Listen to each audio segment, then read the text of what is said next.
G'day, hi, and welcome. All right, there we go. Done work for today. Had a little snack. Getting kind of peckish. Kind of peckish. Had a little snack.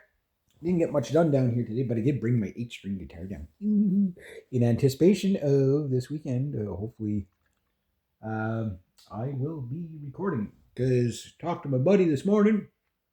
Talked to him last night. Talked to him this morning. Said, we doing some grass cutting today? He goes, very little. He says, there's only really enough for me because I don't really need you for the whole thing. So things are kind of coming to a sort of a screeching halt, but sort of not. So I'm kind of lucky that I got the clients that I do that tend to need a lot of other different things done.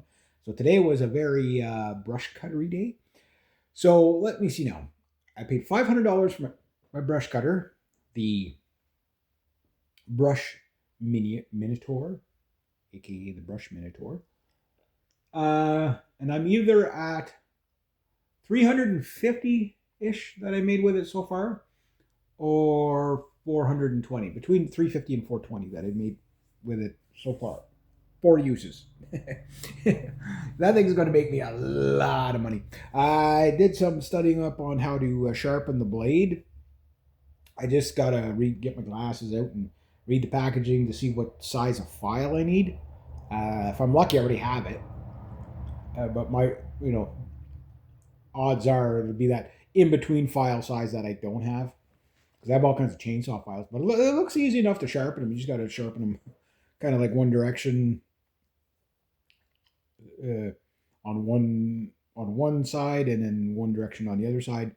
And then because the way the teeth are on the brush saw is they're staggered like this. So the first one, so that it clears. They do flatten out over time. So I'm gonna have to get that little tool. There's always something else you got to buy, right?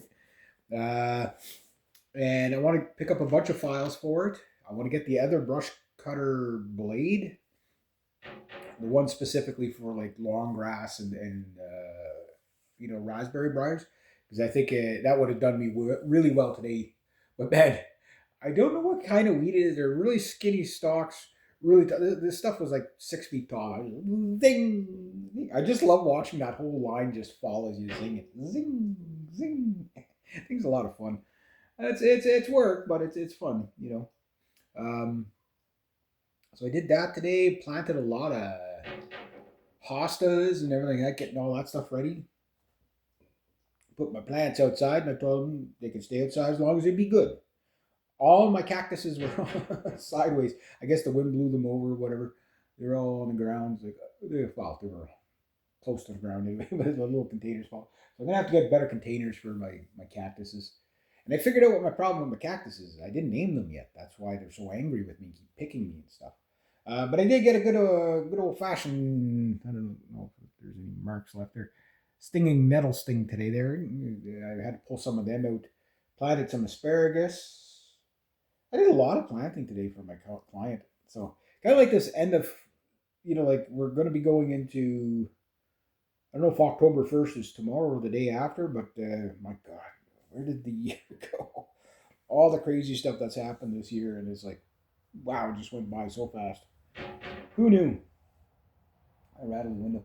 I'm gonna have to stuff something in that window so it doesn't rattle while I'm freaking recording this weekend. Because it's right beside my microphones. I don't want that. Like, what's that rattling sound in that awesome song I hear? It's my windows. Yeah, so tomorrow I got a deck to fix. I got more plants to pull out of the ground. I got the Corellis. See, the Coriolis or Corellis plants are really, really nice. But that client, she's done for the season, and she waits till she leaves. I have to wait till she leaves the cottage because like she can't bear to watch me pulling these beautiful plants out of the ground and mangling the shit out of them, stuffing them in bags for compost, or whatever. It's like, oh, my beautiful plants, my beautiful flowers.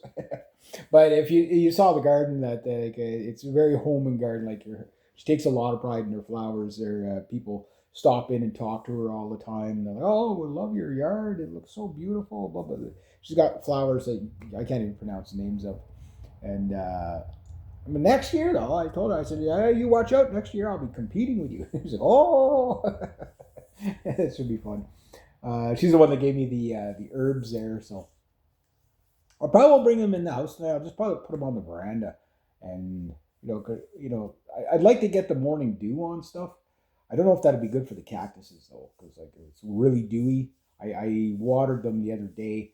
I gave them a little bit of water, more water this morning, so because I found that watering can, so like I really gave them a good watering, but I'm not going to water them again for another month or so, or until they're flopping on the ground again, going, I'm dying. Water, water, I need water. That's my poor cactuses. We'll see how long those poor buggers are going to make it. If I can get them through the winter, that'd be great. But I think the bigger issue is going to be the sunshine or lack thereof through the winter. Because I think that's what did in my other cactus was just like he lasted about 3 years. I called him Bart. He was a nice little fat little round cactus. He was really cool. I think I paid $2 for him, and I kept him alive. And then one day I came in and he was all caved in. He was dead. I was like, no. But there was a couple of, I think I overwatered him is what happened. I figured, okay, maybe I'll water him every 2 weeks. And apparently not supposed to do that. But he lasted 3 years of me abusing the crap out of him. Yeah, like what kind of green thumb do you have when you kill a cactus? I got a piece of cactus on the ground over there. I got to replant it, put it in something. So those gator cactuses, those things are they're really popular. I think they're the ones that one of the ones that can actually survive here a little bit if you take a little bit of caution with them. Otherwise, now they just all kind of die on you. But yeah. So tomorrow I got that. So technically, you could say I'm going to be working at least 4 days this week. So that's not too bad going into October. Drop off my but like that one client I'll have to talk to them, and then I'm gonna have to just kind of like, oh hey guys, you need this done, eh? Oh, you need that done, eh? Oh hey, this is a great time to do it. So I'm gonna have to get creative of keeping myself in work for, if I can at least get into December, that would be awesome. But because if I run out of money now, okay, October, November, December, January, February, March, April, it's 6 months until I get paid again, kind of thing, right? So even if it's a skimpy between now and say December, um, like I'm looking forward to the time off. Like I'd like to have January, February off, but if I can, even if I can only get like 3 days a week between now and spring, that would work out really well for me because that's what happened last year. But the last past 2 winters, I got lucky. Like where one friend, she helped me out so much. I got like 4 or 5 days of work, out of her, and then a little bit of snow removal, a little bit of this, a little bit of that. It was worked out. If you worked it out, it was probably about 3 days a week in January, and then February I was twiddling my thumbs, and then March I was, working again, like doing other things and whatever. So this I'm gonna try to maximize my brush cutterage. Uh, I have 2 clients there that probably, oh, that damn Reg probably forgot all about us, but I didn't. But it's like it's slowing down enough that what I'm going to do is sweet talk them, say, hey, if I'm not going to be at one client's, your relative, I'm not going to be there on Friday. If you want to come and grab me, we can do a little bit more brush cutting. Even if it's only a couple of hours, I'll bring the pole arm chainsaw, see how much we get done this season, and then next season, just keep plugging away at it. And so I got to do that. So if I could set that up for next week, that rain shine, because I can do the brush cutter rain or shine, right? It's just if it's really really cold out, I don't know how well the brush cutter will adapt. Because it's carburetor, right? So, but I don't. I've never really seemed to have a like. I've used my whippersnippers right into November. Like, never seemed to have a problem starting them or anything like that, except for Snippy Shark. He's been down since June, I think. So I got to get him all cleaned up. Got the lawnmower going the other day, but it ran out of gas, so I made about three things. But it was running because I haven't run it enough. It was running like it runs and it bogs, and I'm gonna have to, mind you, there is a kind of old gas in there, and I want to throw a couple of caps of what do you call it, sea foam in there. But what I'm thinking is, because I did that with my other brush cutter, and it ran good for a little bit, but then it bogged up. It's bogging up again. So I'm thinking it's time to pull that carburetor apart, and I almost guaranteed know what it is. And if it's not that, then I have other problems. And at that point, I've actually burnt out a whippersnipper after 3 years. But I mean, $220, 3 years of income, cost of doing business, right? That brush cutter though, that thing's gonna be so handy though. Like it's just it's the possibilities of the stuff you could do now. Like it's like where it's like, okay, I could sort of take that down with my whippersnipper, but it's really hard on the whippersnippers. And with the blade, it doesn't do the cleanest job on the grassy stuff, but you can get all the thick stuff out and then go and clean up after with the lighter one, and you don't use even half the amount of whipper line. Like I didn't even have to change my whipper line today. So I went through like all the like the 3 foot tall grass and 6 foot tall grass, and 6 foot tall weeds and all that brush today. And I did it in like record time with the brush cutter, and then went back over just to kind of clear it all and mulch it up with the actual whippersnipper, the little guy, and it's a brilliant way to do it. You can say, well, why not just put the whipper line on the big whippersnipper? It was the same problem because it's so thick. What you end up with is a situation where you use up too much whipper line. So, whipper line is money, right? Now, mind you, I've only bought maybe one or two whipper line reels in 3 years. The rest is either the client has it and I use theirs, or remember if you remember back quite a few videos ago, I had all these extra. I did like a couple of like eco center jobs and scrap metal jobs, and there was all this like zipper line that just was being thrown out. So I took it all and I used it all up. So I mean, like that saved me probably about $100 worth of zipper line for the past 3 years, and I basically finally used it all up. My neighbor, he gave me some because it was all in a big bunch and it was all tangled, but I was like, yeah, I'll use it. I just cut strips out of it. And it worked. It worked. He didn't care, and I'm like, okay,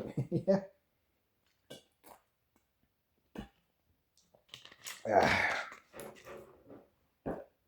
So, yeah, so I'm looking forward to doing the recording this weekend. Still got to work on some cover tunes, but what's going to be tricky for me, and I don't want to go down the route of AI too much, but for some videos, I think what I might do is, because I understand something. I was watching a Visions of Atlantis video, their new one called Hellfire. It's pirate metal. It's really cool, right? And obviously, when you have the aesthetic of like, Clementine Delaney, she's like a gorgeous woman, right? So, and the nice pirate outfits and stuff like that. And then, you got the dude there, Marco, I think is his name, with that pirate hat, looking as cool and all that. And they do the duet metal or whatever. And there was a guy critiquing it. And I'm like, how did this? And this guy, he's like a guitar channel, whatever. And I'm watching it, and he's like, metalhead, but I'm like, he's like, oh, check out this band I've never heard before. I'm like, how do you not know these people? But I'm like, I get it. I totally get it. The guys that play like Yngwie stuff, Iron Maiden stuff and stuff like that, they're still stuck in the 1980s and 1990s. And I understand that, even though these guys are younger than me, and it was hard for me to discover new bands, but now that I've discovered new band, like about this time of year, Century Records, Nuclear Blast Records, Napalm Records, Scarlet Records, that's the Italian one. They start all throwing out their new albums because what they do is they throw them out in the fall, put out all the new music in the fall predominantly, and then they tour in the summer, right? So that's usually the way it works out. So right now I'm just getting like all these new bands and everything like that. And some stuff you listen to once, whatever. My favorite Italian metal bands, Frozen Crown is probably number one, but Electra Storm, I've been really checking them out. They've been out maybe 2 3 years as Electra Storm. They were hodgepodge of other bands, and they on that. And Electra Storm is really good. They just put out one there. Uh, it's good. The Italian metal bands are actually really good. They're really good. Then you've got like the Dutch metal bands and the of course Finnish metal bands and stuff like that, and the German metal bands. Pure Schwans, if I say it right, that's my probably favorite German metal band. They just look like they'd be a hoot to see live. They put on a good show. Viking metal kind of stuff, they look like they'd be a lot of fun to see live. Visions of Atlantis, I like them. But the band I'm really just like can't get enough of right now is Anchor. Like, I mean, they're so good. The new song is just so good. It's just like the aesthetic, the song itself. The song goes everywhere. There's like 10 genres in there. It's EDM metal kind of stuff. Uh, they just do such good work and stuff like that. And it's like it's funny because the way we consume music now is so much different than the way we used to, right? So where before it was just whatever's on the radio, and now when I hear a radio, it's like okay, the classic rock channels like okay, yeah, I like that song, but I've heard it 17 million times. You know what I mean? So nothing against the song, but it's like I don't want to be stuck in 1992 all the time. You know what I mean? Yeah, okay, I'm a washed up rocker guy. Yeah, sure, I'm stuck in 1992 all the time. But the best way to expand your horizons is to learn new stuff and to hear new stuff. So I'm always going to love my classic metal, but yeah, I am really digging the idea of all the newer metal uh, with newer sounds. Everybody's pretty much going to like 7 and 8 string guitars, like I got. And it seems like it's like when I write a song,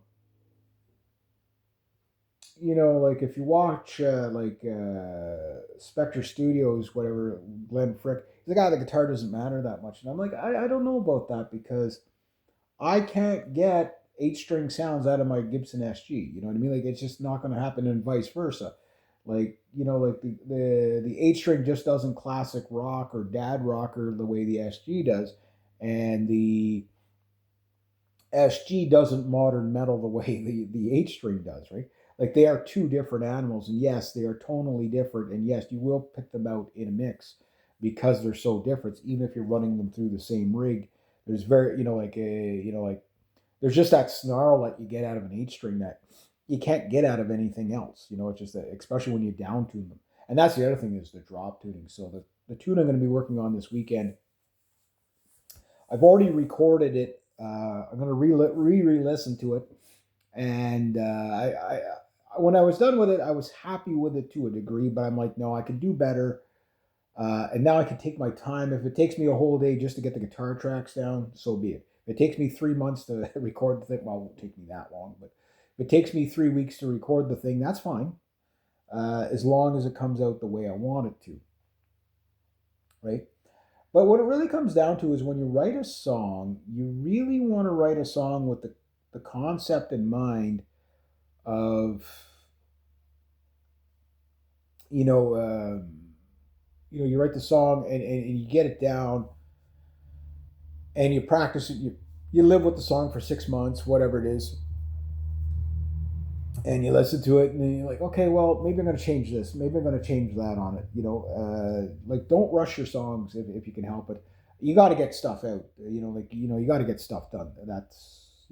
And some people like they'll write an album a day. I'm like that. I could write an album in a day. Is it going to be any good? Probably not. But I can. I am that kind of guy that can just seem to write music on the fly, whatever. But for something that you really okay, I really like when I do Pinto. I think the guitar solo on Pinto, which will be done with the Charvel, um, I think is really going to probably be one of those guitar solos that people are going to come back and listen to and listen to and listen to. So one thing I have to get done is like, okay, the audio is about 10%, and the guy that was getting come back to, I know this video kind of going all over the place, but the guy that metalhead there was that listening to like uh, there was a couple of songs he's been critiquing or whatever. I guess he's trying to find new things to do with his channel or whatever. And he sits there and he plays. Oh, they're playing in this mode. Oh, they're playing. Like he kind of critiques it from a musician's point of view, like a guitar player's point of view, and that's cool. But he said something that really made a lot of sense. And he goes like, "Good." He goes, "Guys, the aesthetic of this video is just absolutely blah blah blah, bang on." He goes, "Unfortunately," he goes, "you can't just rely on talent and a good song. It has to have a good visual with it." And he's 100% right on that. So like when I get these songs done, I have to. The only way for me to get really good top quality videos, and I don't want to go the AI route, but it's the easy way to go. I got to find somebody that's really good with the AI stuff. Here's a storyline, okay, whatever. Until I can get filming in here, like I got to get drop sheets for the back, like the back wall and stuff like that, so I can get away with the lighting and stuff like that.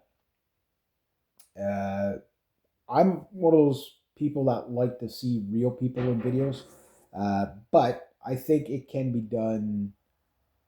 The AI thing can pacify for now. It's just I don't want people to think that it's all AI generated. I want them, so like here's a guy in the video. Okay, that's a real guy. That's the real guy. Whatever. But the storyline might be AI. So that's an option. Even if I have to spend a couple of bucks to do it, just to get going, that's fine. But I mean, it'd be a very like a couple of bucks. You know what I mean? Like, it's not gonna be a big investment. Because like it's one of those things is that I am my own record label, so to speak. I am my own recording artist. I am my own. Uh,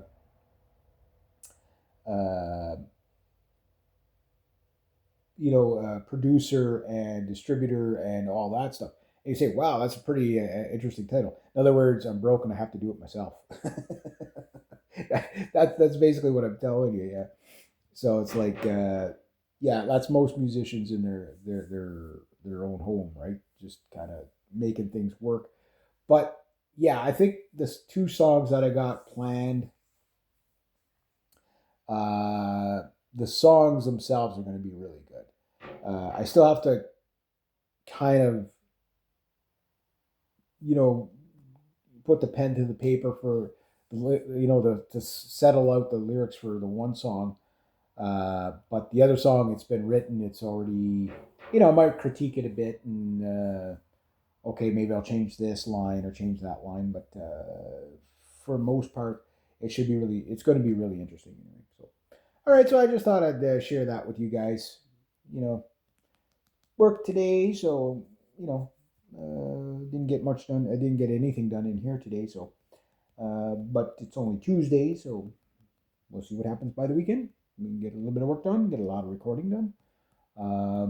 Might even play around with my brush cutter this weekend, see if I can cut some more brush, clean up the property a bit. Better go see how many black walnuts fallen. Yeah, that's what I gotta go do.